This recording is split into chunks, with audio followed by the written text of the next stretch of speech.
असलकुम everyone, this is me Maryam.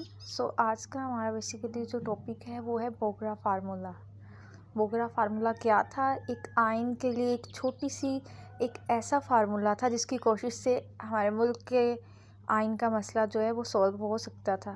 मगर हम देखेंगे कि कैसे बोगरा फार्मूला को भी बाकी जैसे कि बीपीसी की रिपोर्ट्स आती हैं, और इससे पहले हम देखते हैं कि आयन के लिए जो फर्स्ट जो कोशिश थी वो ऑब्जेक्टिव रेजोल्यूशन थी, जैसे उनके लिए रिजेक्शंस की गई बहुत सारी चीज़ों को, तो इसी तरह बोगरा फार्मूला को भी रिजेक्ट कर दिया जाता है। इससे पहले कि बोगरा फार्मूला अपनी पाया तकमील तक पहुंचता है, इसको भी क्या कर दिया जाता है, गवर्नर जनरल की तरफ से डिसॉल्व कर दिया जाता है। असम्बली को बनाने वाली जो आइन बनाने वाली असम्बली है उसी को ख़त्म कर दिया जाता है।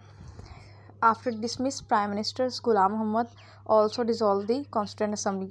गुलाम मोहम्मद जो उस वक्त हमारे गवर्नर जनरल होते हैं, वो क्या करते हैं, जो हमारे सेकंड प्राइम मिनिस्टर है यानी कि लियाकत अली ख़ान के बाद जो ख्वाजा नाज़मुद्दीन आते हैं, तो ये क्या करते हैं, हमारे प्राइम मिनिस्टर को ही क्या कर देते हैं, घर भेज देते हैं। क्योंकि हमारे जो प्राइम मिनिस्टर होते हैं उस वक़्त ख्वाजा नाज़मुद्दीन, यही वो पर्सनैलिटी है जो ग़ुलाम मोहम्मद को लाने वाले हैं। ठीक है, तो ग़ुलाम मोहम्मद उस वक़्त गवर्नर जनरल होते हैं, और उनके बाद ख्वाजा नाज़मुद्दीन के बाद जो है मोहम्मद अली बोगरा जो है वो प्राइम मिनिस्टर बनते हैं।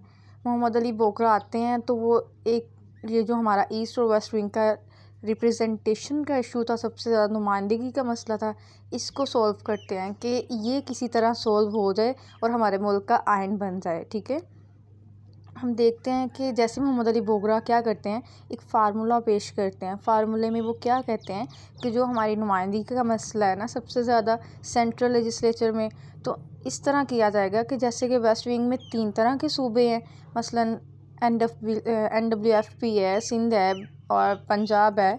तो इस तरह किया जाएगा कि इन जो चारों सूबों को, बलूचिस्तान है चौथा, इन सारे सूबों को अपर हाउस कहते हैं सेनेट को, अपर हाउस में 10-10 तीनों को, मतलब सूबे के हिसाब से ना, तीनों को 10-10 सीट्स दी जाएंगी। इस तरह अपर हाउस में सब सूबों से 10-10 लोग आएंगे। मतलब ईस्ट अगर हम देखें, बांग्लादेश एक सूबा था, पंजाब एक सूबा था, सिंध एक सूबा था, बलूचिस्तान एक सूबा था और NWFP एक सूबा था, यानी कि KP एक सूबा था।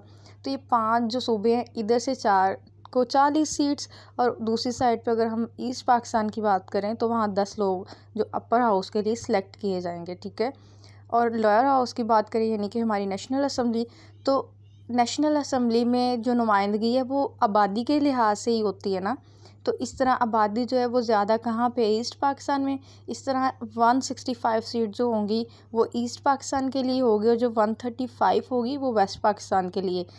इस तरह उन्होंने एक ऐसा फार्मूला, मिनी कॉन्स्टिट्यूशंस भी इसको हम कह सकते हैं, कि एक ऐसा अच्छा फार्मूला दिया कि जिससे हमारे रिप्रेजेंटेशन का इशू जो था वो रिजॉल्व हो गया। कैसे? अपर हाउस में ये वेस्ट पाकिस्तान को ज़्यादा नुमाइंदगी दे दी, और जो हम देखते हैं लोअर हाउस में वो ज़्यादा आबादी के लिहाज से थी, तो वो वाली नुमाइंदगी ज़्यादा किन को दे दी, ईस्ट पाकिस्तान को। ठीक है,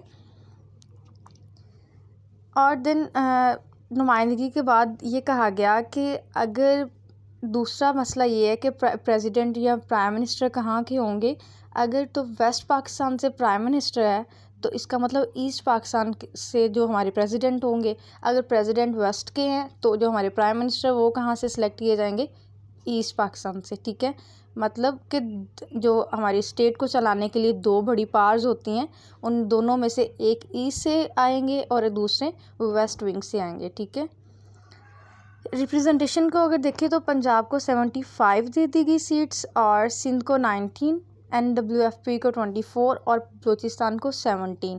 ये आगे फर्दर जो सीट्स थी ना, अब पंजाब में सबसे ज़्यादा पॉपुलेशन थी, तो इसलिए यहाँ से जितने भी लोअर हाउस में नुमाइंदगी होगी वो 75 लोग होंगे, और सिंध से जितनी रिप्रेजेंटेशन है वो 19 है, NWFP वहाँ से 24 होगी, बलूचिस्तान से 17 होगी। ठीक है, अगर हम देखें जैसे कि 1 यूनिट इससे पहले आ चुका था, और 1 यूनिट फार्मूला जो था उसमें कहा गया कि जो हमारी लैंग्वेज है, इससे पहले हम सबसे पहले तो हम बीपीसी देखते हैं। बीपीसी रिपोर्ट्स में ये कहा जाता है, उससे पहले भी ऑब्जेक्टिव रेजोल्यूशंस में जैसे इशू क्रिएट किया गया कि बंगाली और जो उर्दू है, इसको दोनों को नेशनल लैंग्वेज होना चाहिए। तो इस तरह हम देखते हैं। उसके बाद बीपीसी भी अपनी रिपोर्ट में यही कहती है, बोगरा फार्मूला में भी यही कहा जाता है कि बंगाली और उर्दू होगी। नेक्स्ट 1 यूनिट फार्मूला में भी यही कहा जाता है कि जो बंगाली और उर्दू है ये दोनों ही हम देखेंगे कि एज अ नेशनल लैंग्वेज इनको अडोप्ट किया जाता है। बोगरा फार्मूला जो है ये हम अगर देखें अप्रिशिएटेड बाय डिफरेंट सेक्शंस, यानी कि ईस्ट पाकिस्तान ने भी इसको वेलकम किया और वेस्ट पाकिस्तान ने भी इसको वेलकम किया कि ये तो हमारी कंट्री का जो एक बड़ा मसला था, ये तो बोगरा साहब ने जो इसको रिजॉल्व कर दिया है। ठीक है, 13 दिन क्या करती है कॉन्स्टिट्यूएंट असेंबली जो है इस पर डिस्कस करती है, क्या है कोई अमेंडमेंट, कोई बात, कोई नई चीज़ की एडिशन की ज़रूरत है ये नहीं है। इससे पहले कि असेंबली इसको कानून के तौर पे पेश करती, गुलाम मोहम्मद क्या कर देते, असेंबली को डिसॉल्व कर देते हैं। उनके डिसॉल्व करने की अगर हम बिहाइंड रीज़न देखें तो उनकी पावर को कम किया गया था इस फार्मूला में, curtailing the power of governor general. Governor general की पावर को जब कम किया गया तो गवर्नर जनरल ने चाहा कि इससे पहले कि मेरी पावर को कम करे मैं असेंबली को डिसॉल्व कर दूँ, ना ये कानून होगा और ना ही मैं अपनी सीट से या अपनी पावर्स को कम होता हुआ देख सकूँगा। ठीक है, मोहम्मद अली बोगरा वंस अगेन, मतलब जब वो असेंबली को उसी को 54 में बहाल कर दिया जाता है एज अ प्राइम मिनिस्टरशिप पे, अगेन वो उसी को कंटिन्यू रखते हैं 26 अक्टूबर, ठीक है, 1954 में। इसके अलावा हम देखते हैं कि मोहम्मद अली बोगरा की ही टाइम लाइन में पाकिस्तान क्या करता है, सीटो और सेंटो को ज्वाइन करता है, यानी बगदाद पैक्ट और सीटो को ज्वाइन करता है। इन दोनों महादों का बेसिकली 1 से 2 पर्पज़ था। सबसे मेन पर्पज़ हमारा ये था कि भारत की जानिब से अगर कोई एग्रेशन है पाकिस्तान पे किसी तरह की जारियत होगी तो ये सीटो और सेंटो जिस माहदे में हम लोग शमूलियत कर रहे हैं ये हमें मदद करेंगे, अपने वेपन्स भी देंगे, प्रोवाइड करेंगे, अपनी मतलब मिलिट्री भी देंगे और हमारी हर तरह इखलाकी तौर पर भी मदद करेंगे। ठीक है, तो ये मोहम्मद अली बोगरा की टाइम लाइन थी जब पाकिस्तान ने इन दोनों महादों को ज्वाइन किया 54 और 55 में।